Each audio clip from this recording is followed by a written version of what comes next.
Welcome to Marvel Productions near Hollywood, California. This is where we're turning many of your favorite comic book heroes into animated TV shows. Spider friends, go for it!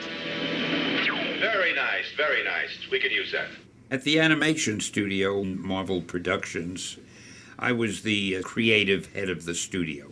Really, I butted in on all the things they were doing, you know, on the scripts and the artwork and the direction. The company is currently churning out 250 half hours of animated series, as well as 3 feature-length cartoons. I grew up with Stan, you know, from his doing his animation, you know, with his voice on Spider-Man and the Amazing Friends. Hi, Spidey fans. This is Stan Lee, inviting you to the annual dance at good old ESU. But take my advice, don't get too comfortable, because we'll be knee-deep in danger before you know it. I knew him from the cartoon. I saw the cartoon on television, which I became obsessed with. Thousands of people never heard of Spider-Man, hundreds of thousands, never heard of Spider-Man until they saw that animation show. So they were right. Business-wise, it was a good move.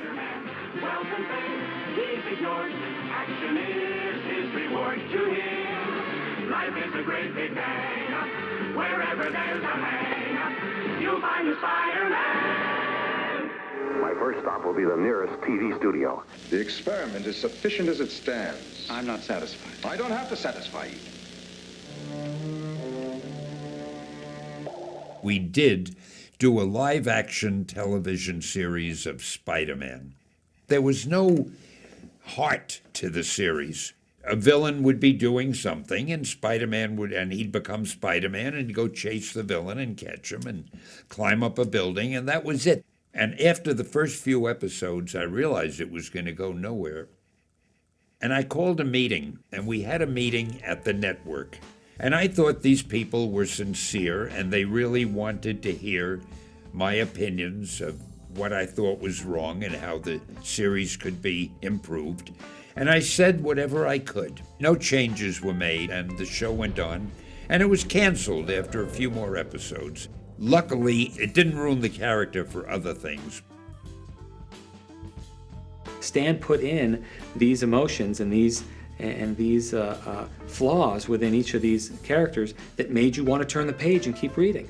And people have been doing that for decades and decades. In comic books, it hadn't been translated to film necessarily. There were some films in the 80s, which were in the early 90s, which were frankly not very good. Up until then, I do believe it was just that surface translation that had been done on most of the comic book films. It's hard to explain the frustrations of, we had these great characters, and we knew how they should be portrayed, and there were people who wanted to do them, but nothing really gelled. And fans didn't have any hope that Marvel would ever have any good movies. Let's rock and roll!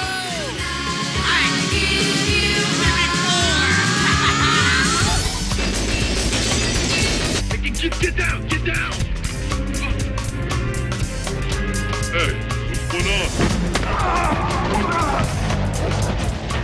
Scare you? That was interesting. I've never done that before.